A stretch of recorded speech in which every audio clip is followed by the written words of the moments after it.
a few days ago, as y'all know. Um, Monty went.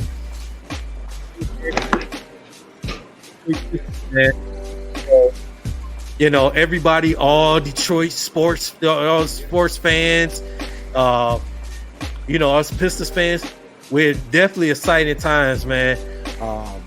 Having Monty Williams, our new head coach, our new leader, to help these young men to be successful on and off the court.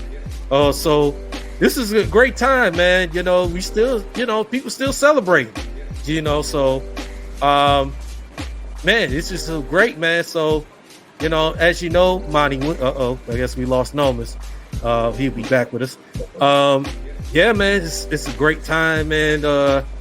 Breed, you know, as we know, Monty Williams agreed to a 6-year, $78.5 million, which also he get 2 more years, which is 8 years, $100 million with incentives. So, man, Breed. So tell me how you feel about Monty Williams being our new head coach of the Pistons. How did you hear about the news? Tell me, man, how you feel, bro? I feel good. I feel like this is the right guy. I know they tried before. They you know, it didn't work, so they threw the money at him, and they gave him an offer he couldn't refuse. They gave him the Godfather treatment. So, and I know there's some fans that's like, why would we want to throw all this money into a head coach and things like that? And why would he do that when he said no the first couple of times?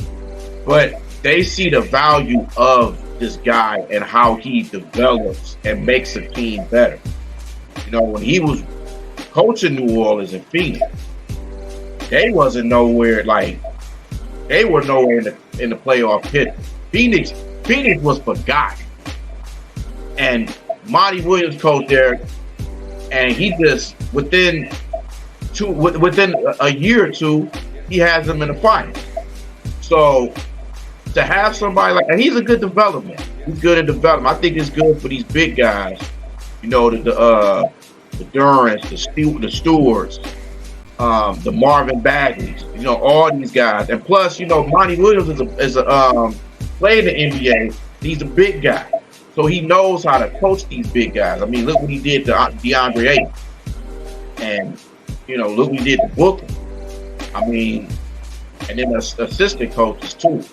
But I love this move, man. I think I know some people say we overpaid for him, but I don't think we overpaid for him. I think he's the right coach for this team, and I wish we could. Me personally, I wish we could have got Kevin Ollie, but this was the best thing. This was the best option, and I'm good for it, man. I want to see this team succeed with his coaching, and man, I can't wait. I can't wait who else he brings in. I know he just brought in Steven Silas. There's a possibility he could bring in Jared Jack and a few other people. So I'm really intrigued by. I love this move, and I just want to see who else he brings in on the staff. But I'm excited about this. I love the move. I love it. Just another great move for the Pistons, and the future is bright. The future is very, very bright, and I think even with the guards, I think this is a good too, because he's good at mold guards too. With you know, if he has somebody like a Jared Jack there, he can mold these guards into, you know, being a tough-minded guard he was in the NBA. He can have that with these guards. So I'm with it, man. I can't wait till the season starts, man. I love this move. Wonderful. Kudos to the Pistons. Good job. Absolutely, man. Yeah, man. It was, you know, shocking, you know what I'm saying, that the deal got done. Like you said, you know, shout out to Tom Gores and Troy Weaver. They made it. These guys made it happen to get Monty Williams, because they saw in Monty. You know, I know Troy Weaver and Monty have a little history together in OKC. Yeah, it was, you know, that was one of many factors, and they seen how he developed young players. Monty Williams has proven that from his coaching career. People forget, man, he coached the New Orleans Hornets before they was the Pelicans. He coached it when it was the young Chris Paul, was the young David West, and Jamal McGlory, those young guys, man.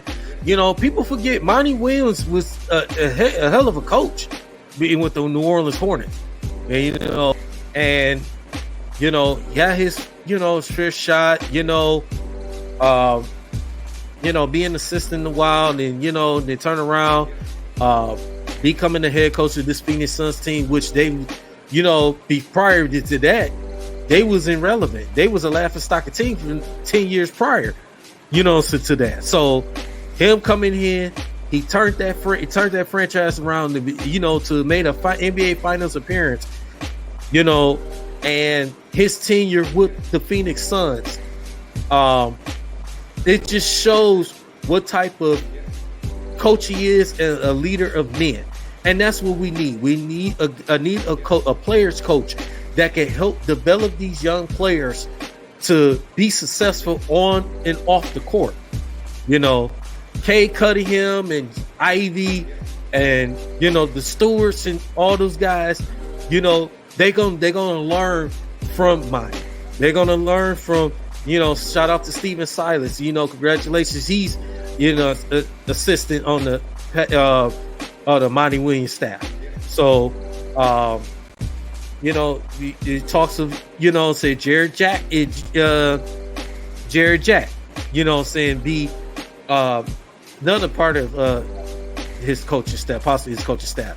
So, Monty Williams, it's just huge, being in this organization.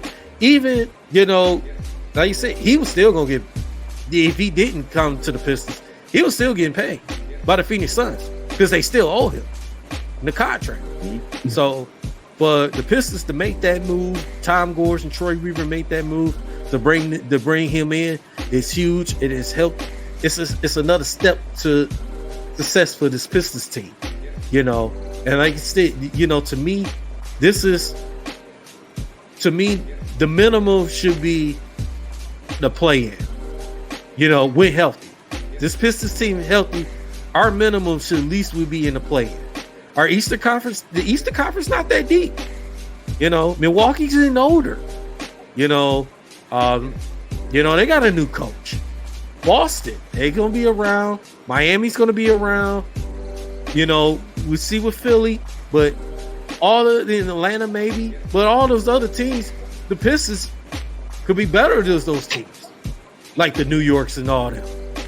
It just come down to getting these young players to buy into what Monty Williams is bringing to this team. So, love the hire. I was surprised. Looked on Twitter, reached out to you guys. Man, it was exciting. For this Detroit. Sports, man. Just hearing the exciting news of having Monty Williams as our head coach, man. So definitely, especially he went through a lot, his personal life, and he deserved this opportunity. We welcome him with open arms. We're gonna embrace him, brace this team. We're gonna be down there to continue to support this team. We want what's best for this Pistons team, and we hope, to him to bring a championship to the city. So definitely looking forward to it. We all look forward to this Pistons regime. You see what's going on happen with free agency, in the draft, the trades, see what's gonna happen, and the sky's the limit, man. Welcome aboard. Welcome, Monty Williams. Welcome to Detroit, man. Glad to have you here, man. So, yeah, that's pretty much all I'd say, man. And people can't say Tom Gores don't pay nobody. See how much he paid Monty Williams and made sure he would be here.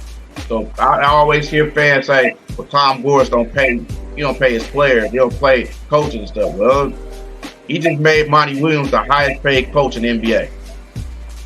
Absolutely. Absolutely. So you can't say nothing on that. nope. Can't say that. No, Miss, the floor is yours, my brother. All right, sorry about that. Technical difficulties, everybody. But as far as and also sorry, I don't have my piston hat. Little injury to my elbow made me forget. But I'm gonna say this, We man. still support you, bro. We still got you. Okay, good. I'm excited.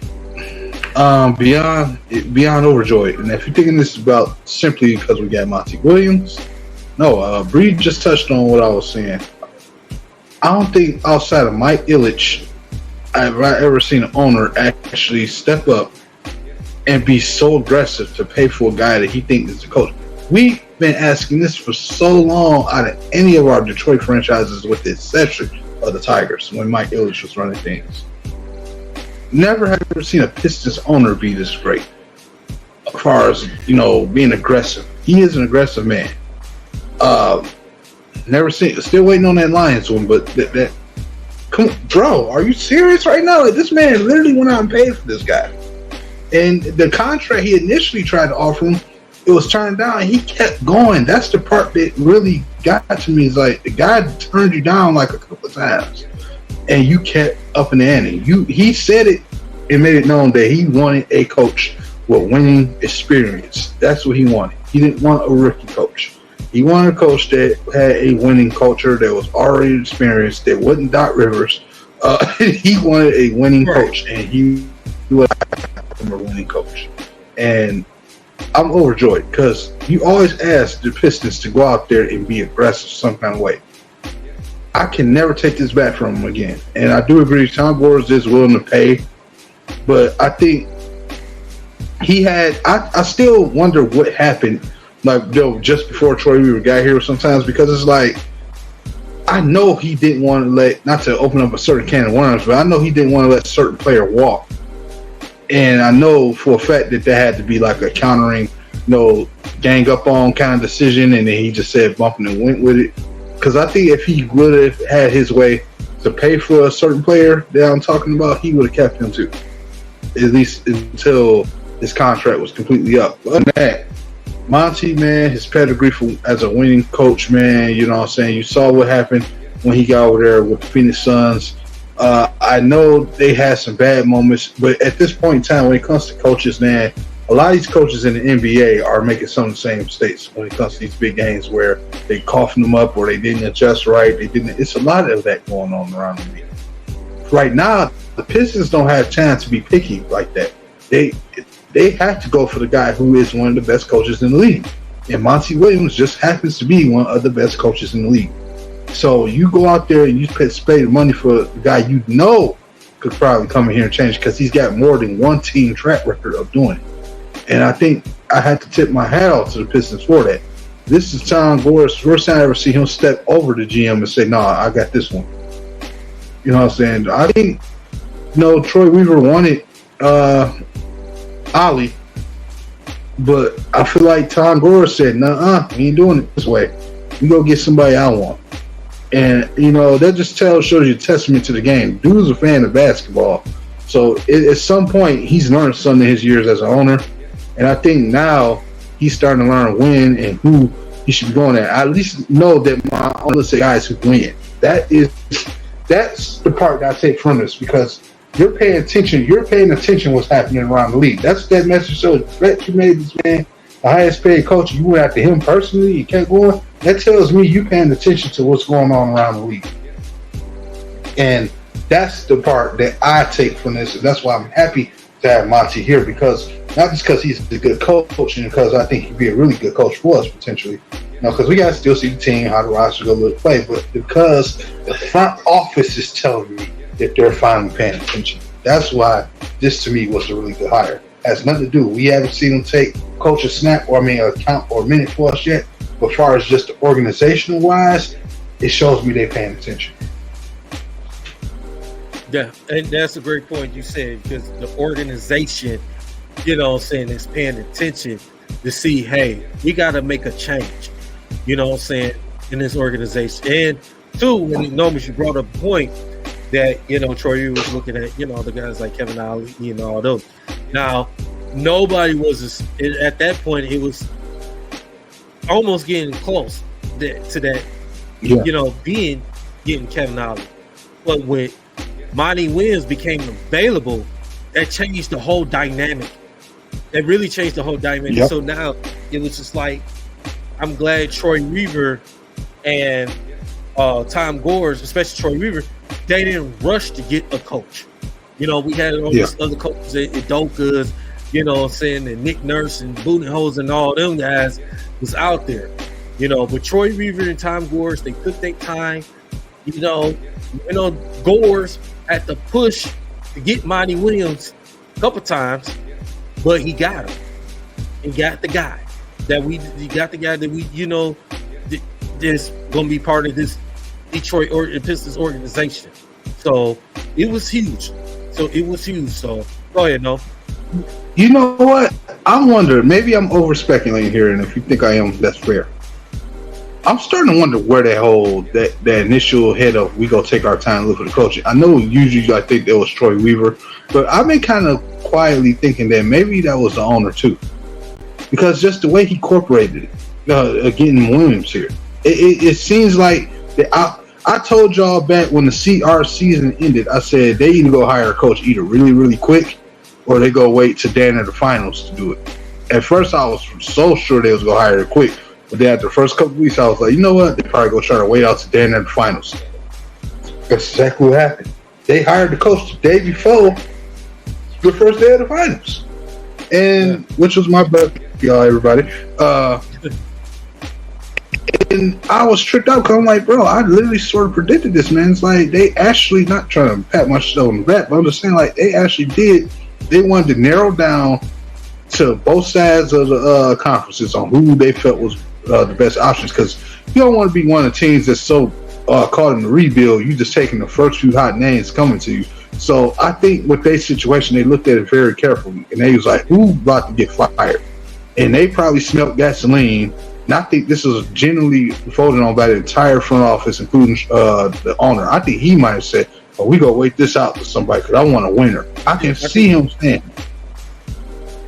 I think it's more, I you know, you have some valid points on that. I think it's more, like I said, it could be Tom Gores. Like I said, to me, I think it's a little more Troy Weaver, because I'd say the reason I said it because Troy Weaver, you know what I'm saying, they took their time. You know, they was doing their homework of who, you know, they doing these interviews with these candidates. You know, I think they took their time. They did not rush it. You know, and like I said, nobody was expecting Monty Williams to be, you know, out as Phoenix Suns at that moment at the time. Yeah. Once he became available, that was just like, okay, now everything else is open. You know, I mean, the only two coaches that kind of surprised me of being out there, let's say Monty Williams and Mike Budenholzer. You know, I kind of somewhat see it with Nick Nurse. You know, we knew Doc Rivers. That was we knew that was coming. You know, we were saying, remember, we was talking about Udoka. You know what I'm saying? Could be, you know, we was talking about Udoka for a minute. But you know, Houston, they took care of that. So I think Troy Weaver. You know what? I just thought about something. Yeah. And they took their time. They did a great job of taking their time and getting the right coach for this team. So that's that you know, and just, even if it would have took after the NBA Finals, you know, to get that coach. It would have been the right idea to do so. It's the right idea. Yeah. Now I'm glad they kind of did it, you know what I'm saying, just before the finals started. For your birthday. Yeah, so, but now we got the draft coming up. So that's another part, is play a part as well. You kind of didn't want to go to the point of not wait to get a coach later on. You get close to the draft. Now the draft is here. Now nobody knows each other. Right. So now getting Monty Williams now has enough time to get, you know, him and Troy Weaver and Tom Gores get a game. If Dwayne Casey, part of the front office, get a game plan of what we're going to do to construct this team to be better. You know, talk about what's coming up in the draft. We got free agency coming up, you know what I'm saying, starting next month. So this is huge. So now Monty Williams can, you know, get himself settled in these meetings, meeting with Kane Cunningham and Ivy's, those main players, you know, get the guys to talk, you know what I'm saying, to buy into the system. So Bree, what you think, man? Oh, the Monty Williams? Yeah, and then so give me your other takes, man. What you think? Like I said, man, I think it's a good move for them, man. And plus, like you said, this will be good on it'll be interesting to see who they gonna draft and what direction they do go. And I think it's gonna be interesting to see that. But like I said, man, I think Monty gonna do a good job, man. I think he gonna handle his business. I think the big